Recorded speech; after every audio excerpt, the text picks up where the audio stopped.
Assalamualaikum warahmatullahi wabarakatuh. Ketemu lagi sama aku Hanifah. Apa kabar guys? Semoga kalian selalu sehat, baik-baik aja kayak biasa. Semangat terus ya teman-teman. Dan untuk kalian yang baru pertama kali nonton video aku, selamat datang. Aku upload video baru setiap hari Selasa, Kamis, dan Sabtu jam 8 malam. Jadi stay tune, jangan lupa nonton. Jangan lupa subscribe juga guys. Hari ini aku mau bahas kasus seorang anak yang tiba-tiba menghilang. Dicari bertahun-tahun tapi masih tetap nggak bisa ditemukan. Tahu-tahu ketemunya itu malah karena hal yang nggak disengaja guys. Tapi itu pun setelah belasan tahun sih. Jadi sebenarnya selama belasan tahun ini dia kemana? Kenapa dia bisa menghilang? Gimana kondisinya pada saat dia ditemukan? Pokoknya gimana lah cerita lengkapnya. Penasaran kan? Langsung aja yuk kita bahas kasusnya.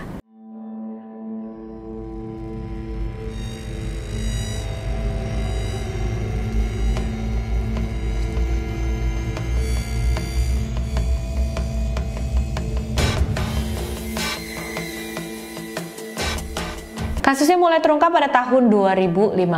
Jadi ceritanya ada seorang pria muda berumur 18 tahun bernama JJ Mangina. Dia berasal dari Cleveland, Ohio, Amerika Serikat. Nah, pada saat itu JJ tinggal bersama ayahnya yang bernama Jonathan Mangina. JJ ini anak yang pintar dan berprestasi ya guys. Dia juga dapat nilai yang bagus pas lulus SMA dan dia berniat untuk melanjutkan kuliah. Tapi sebelum masuk ke universitas, dia tuh harus isi formulir dulu nih. Formulir pendaftaran gitu kan. Nah di formulir itu dia harus mengisi beberapa data-data atau informasi pribadi tentang dirinya, termasuk nomor jaminan sosial dan nomor pajak ayahnya. Tapi pas dia masukin nomornya kok nggak bisa diverifikasi. Coba dicek berkali-kali apa salah masukin nomor gitu ya. Dia ulang lagi berkali-kali, tetap aja nggak bisa diverifikasi. Karena bingung akhirnya JJ minta bantuan sama salah satu pembimbing di sekolahnya. Terus dia kayak tanya lah, ini kenapa ya pak, kok nomor jaminan sosial aku, nomor pajak ayahku tuh nggak bisa diverifikasi, apa ada masalah atau gimana? Ternyata pas dicek sama guru pembimbing tersebut, nomor jaminan sosialnya itu nggak sesuai. Nggak sesuai gimana? Jadi nomor jaminan sosial itu terdaftar atas nama yang berbeda, bukan atas nama JJ Mangina tapi atas nama Julian Hernandez. Dan lebih ngagetin lagi, Julian Hernandez ini terdaftar sebagai anak yang hilang. Dia dilaporkan hilang pada Agustus tahun 2022 dan di laporan itu juga nama ayahnya adalah Bobby Hernandez. JJ bener-bener shock banget ya. Dia bingung apa sih sebenarnya yang terjadi. Nah, sekarang aku bakal ceritain sama kalian kejadian yang sebenarnya nih guys. Jadi JJ itu nama aslinya memang Julian Hernandez. Ayahnya bernama Bobby Hernandez, sedangkan nama ibunya tuh nggak dibagikan ke publik untuk alasan privacy. Jadi harus kita hargai ya guys, kita namai aja sebagai Ibu A. Bobby Hernandez dan Ibu A menjalin hubungan asmara dan mereka juga sampai punya anak, tapi mereka memang tidak dalam hubungan pernikahan. Dan memang kan di dunia barat sana orang menjalin hubungan, punya anak, nggak menikah itu nggak begitu tabu ya, biasa aja. Mereka tinggal di gedung apartemen yang sama tapi di unit yang berbeda. Dan Julian tinggal di dalam unit apartemen ibunya. Apartemen mereka ada di daerah Alabama. Pada Agustus 2002, saat itu Julian berumur sekitar 4-5 tahunan. Bobby dan Ibu A mengasuh Julian bareng-bareng, tapi tinggal di unit yang terpisah itu ya, unit apartemen yang berbeda. Nah, suatu hari Ibu A minta tolong sama Bobby. Bobby, hari ini aku nggak bisa nganterin Julian ke sekolahnya. Jadi kamu ya yang nganterin ya, soalnya aku ada urusan nih. Nah, Bobby setuju kan? Ya udah ya, aku yang anter. Tapi ternyata Bobby itu nggak pernah anterin Julian ke sekolahnya. Mereka berdua malah tiba-tiba menghilang begitu aja guys. Jadi ternyata Bobby itu memang sudah berniat untuk membawa Julian anaknya pergi. Jadi mereka menghilang tiba-tiba deh. Bobby sempat ambil uang di ATM-nya, bawa barang-barang Julian dan bawa Julian pergi dari sana tanpa ada satu orang pun yang tahu. Pas tahu Julian dan Bobby menghilang, Ibu A langsung lapor polisi. Julian dinyatakan menghilang pada tanggal 28 Agustus 2002. Petugas pun langsung mencari Julian di seluruh tempat, membagikan poster Oktober dengan ciri-cirinya Julian. Bertahun-tahun berlalu, tapi sayangnya Julian masih belum berhasil ditemukan juga, teman-teman. Walaupun begitu, kasus ini nggak pernah ditutup sih. Selama kasus ini berjalan, banyak banget petunjuk yang didapat dari orang-orang yang memang mungkin niatnya pengen membantu. Oh, kayaknya aku tahu deh ini nih, kayaknya aku lihat. Cuma nggak ada satupun dari petunjuk itu yang membuahkan hasil yang bisa membantu mereka menemukan Julian ataupun Bobby. Sampai pada tanggal 30 Oktober 2015, FBI mendapatkan laporan tentang seorang pria muda yang ditemukan dan diduga dia adalah Julian Hernandez, anak yang menghilang di tahun 2002, 13 tahun yang lalu. Kepolisian pun langsung kasih kabar ke Ibu A, dan pastinya Ibu A saat itu senang banget ya. Aduh, akhirnya. Tapi memang awalnya dia ini kayak ragu. Soalnya kan selama bertahun-tahun banyak juga nih petunjuk yang datang. Dia udah punya harapan, ternyata bukan anaknya, ternyata anaknya nggak ditemuin, cuma petunjuk palsu aja. Nah, yang kali ini dia juga sempet ragu gitu loh, tapi akhirnya dia tahu ini bener dan ya dia happy banget. JJ Mangina secara resmi diidentifikasi sebagai Julian Hernandez dan Jonathan Mangina secara resmi diidentifikasi sebagai Bobby Hernandez. Bobby Hernandez ini ternyata adalah seorang veteran angkatan laut dan dia juga nggak punya sejarah atau riwayat kriminal apapun sebelumnya. Selama kabur membawa Julian, dia bekerja di sebuah pabrik untuk mencukupi kehidupan mereka. Dia mengubah namanya menjadi Jonathan, Julian dirubah menjadi JJ.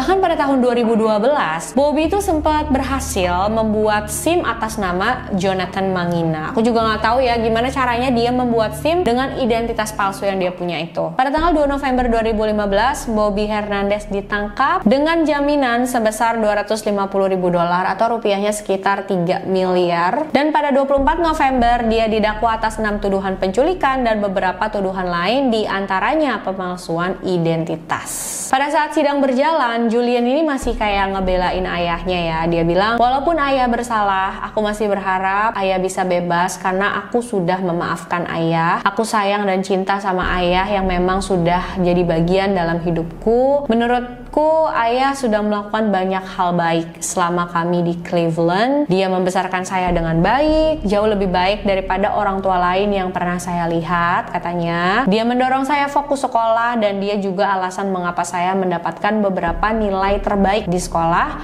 sampai saya juga masuk ke perguruan tinggi. Tapi terlepas dari pernyataan Julian yang membela sosok ayahnya ini, jaksa tetap berpikir kalau apa yang dilakukan oleh Bobby Hernandez ini ya nggak benar, menyalahi hukum. Dia tetap aja seorang penipu karena sudah melakukan banyak sekali kebohongan selama 13 tahun. Ya memang ya teman-teman, karena dia menculik anaknya sendiri gitu kan, dia nggak dapat izin resmi gitu. Jadi ya memang saat itu dia harus menutupi kebohongan awalnya dengan kebohongan-kebohongan lain lagi. Bahkan Bobby bilang sama anaknya Julian, ibunya yang pergi meninggalkan mereka berdua gitu. Padahal kan ya kebalikannya ya teman-teman. Di pengadilan Bobby memberikan pernyataan, Julian adalah orang yang paling penting dalam hidup saya. Saya menerima tanggung jawab penuh atas semua yang saya lakukan. Pengacara Ibu A di pengadilan juga memberikan pernyataan mewakili Ibu A. Dia bilang selama 13 tahun Julian menghilang itu adalah hari-hari terburuk yang harus dia lalui. Nggak tahu anaknya kabarnya gimana, nggak pernah berhenti mencari. Bahkan Ibu A sempat berusaha untuk mengakhiri hidupnya sendiri. Gara-gara Julian menghilang, Ibu A juga punya trauma sendiri teman-teman. Dia jadi nggak mau ngebolehin anak-anak yang lain untuk main di luar sendirian, selalu kunci pintu rumahnya walaupun siang hari. Jadi kayak ketakutan berlebihan lah guys. Dan menurut nenek Julian dari pihak Ibu A, Bobby itu di matanya memang seorang laki-laki yang pengen selalu mengendalikan istrinya, mengendalikan orang-orang di sekitarnya, mengendalikan keadaan. Dia orang yang pemarah, emosian, dan pendendam. Jadi menurut nenek Julian, alasan Bobby membawa Julian pergi karena Bobby ini mau balas dendam ke Ibu A. Soalnya ternyata nih, fakta lainnya nih teman-teman, pada saat Bobby membawa Julian pergi, hubungannya Bobby dengan Ibu A itu sedang tidak baik juga. Jadi kayak udah pisah lah. Tapi mereka masih mengurus Julian bareng-bareng. Ibu A dan keluarganya minta hukuman yang seberat-beratnya untuk Bobby karena Bobby itu sudah menyebabkan penderitaan yang luar biasa kepada mereka sekeluarga selama bertahun-tahun. Pada tanggal 14 Maret 2015, Bobby Hernandez mengaku bersalah. Pada April 2015, dia diberikan hukuman hukuman selama 4 tahun penjara. Julian pada saat itu belum bertemu dengan ayahnya ya, karena dari bulan Desember hakim mengeluarkan surat perintah larangan untuk Julian dan ayahnya bertemu. Julian Hernandez juga sudah berhasil ketemu sama ibunya lagi, Ibu A, bisa ketemu ya sama anaknya lagi dan tahu keadaan anaknya baik-baik aja. Mereka merayakan Natal bareng-bareng. Akhirnya ya teman-teman, happy ending. Kalau bukan karena Julian mau daftar kuliah, terus harus masukin nomor jaminan sosialnya, nomor pajak ayahnya, nggak tahu deh kapan dia bisa ketemu lagi sama ibunya ya. Walaupun nggak sengaja, tapi membawa kebahagiaan yang besar untuk banyak orang. Kecuali Bobby kali ya, karena kan dia akhirnya di penjara. Cuma ya salah juga, kenapa harus bawa pergi diem-diem gitu kan. Namanya kebohongan mau disembunyiin kayak apapun, akhirnya bakal ketahuan juga teman-teman.